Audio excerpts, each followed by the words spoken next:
Offshore fund क्या हैं और आजकल ऑफशोर फंड्स को लेकर इतनी चर्चाएं क्यों हो रही हैं, इस वीडियो के ज़रिए आपको समझाने की कोशिश करेंगे। लेकिन उससे पहले अगर आपने हमारा चैनल सब्सक्राइब नहीं किया है तो जल्दी से पहले उसे सब्सक्राइब कर लें। अमेरिकी short seller firm Hindenburg research की एक रिपोर्ट से भारत में बवाल मचा हुआ है। हिंडनबर्ग ने शेयर बाजार नियामक सेबी की चेयरपर्सन माधवी पुरे बुच और उनके पति धवल बुच पर गंभीर आरोप लगाए हैं। रिपोर्ट में यह भी दावा किया गया है कि दंपति ने उन ऑफशोर निवेश फंडों में निवेश किया था जिनका इस्तेमाल अरबपति गौतम अडानी के भाई विनोद अडानी की तरफ से अडानी ग्रुप के शेयर्स में निवेश के लिए किया गया था। हिंडनबर्ग की रिपोर्ट सामने आते ही अब एक बार फिर से ऑफशोर निवेश फंड चर्चा में आ गए हैं। हर कोई जानना चाहता है कि ये फंड क्या है, काम कैसे करता है और क्यों भारतीय इन फंड्स में पैसा लगाते हैं। दरअसल आपको बता दें कि ऑफशोर फंड एक प्रकार का म्यूचुअल फंड ही होता है जो निवेशकों से धन एकत्रित करके उसे विदेश में निवेश करता है। भारतीय निवेशक आमतौर पर कैमन आइलैंड्स, बर्मुडा और साइप्रस जैसे टैक्स हेवन यानी कि कम टैक्स दर देने वाले देश में आधारित ऑफशोर फंड्स में निवेश करते हैं। कुछ फंड सिंगापुर और मॉरिशस जैसे प्रमुख वित्तीय केंद्रों में भी स्थित होते हैं। इन फंड्स में भारतीयों का पैसा लगाने का एक बड़ा कारण इनसे मिलने वाला मोटा रिटर्न और निवेश की गोपनीयता का भी होता है, यानी कि आप जो निवेश कर रहे हैं उसे सीक्रेट भी रखा जाता है।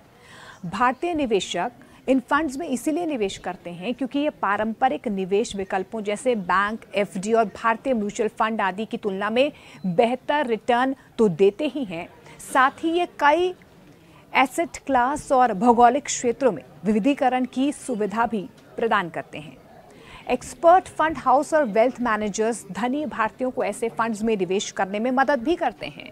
आमतौर पर हर व्यक्ति को इन फंड्स में कम से कम $1 लाख का निवेश करना होता है। एक निवासी भारतीय आरबीआई की उदार प्रेरण योजना के तहत हर साल $2.5 लाख तक का निवेश कर सकता है। अब आपको ये भी बताते हैं कि इसकी कितनी फीस होती है और कितना टैक्स इन पर लगता है। ज़्यादातर ऑफशोर फंड 2 से 20 मॉडल में फीस लेते हैं, जिसमें संपत्ति के मूल्य का 2% वार्षिक शुल्क और 20% कैरी शुल्क शामिल होता है। इसमें 2 भाग होते हैं। आरंभिक चार्ज 2% सालाना होता है और एसेट्स की वैल्यू पर लगता है। इसके बाद आता है 20% कैरी चार्ज। एग्जाम्पल के तौर पर यानी कि उदाहरण के तौर पर ऑफशोर फंड 10% रिटर्न देने का दावा करता है, तो ज़्यादा रिटर्न पैदा करने और ऑफशोर फंड 20% चार्ज यहाँ पर वसूल करता है, यानी कि 2% वार्षिक शुल्क एक उद्योग मानक है। 20% की दर परिसंपत्ति वर्ग, निवेश क्षेत्र और अन्य कारकों के आधार पर भिन्न हो सकती है, यानी कि डिफरेंट हो सकती है।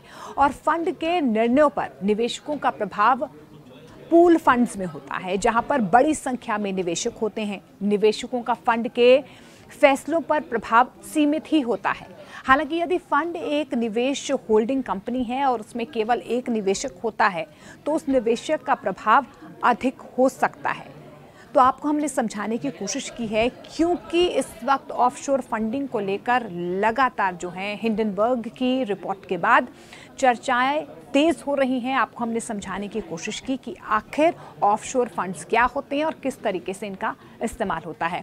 आपको कैसी खबरें देखना पसंद है, आप कमेंट सेक्शन में कमेंट कर सकते हैं और ताज़ा तरीन खबरों के लिए आप बने रहें न्यूज़ 18 इंडिया के साथ।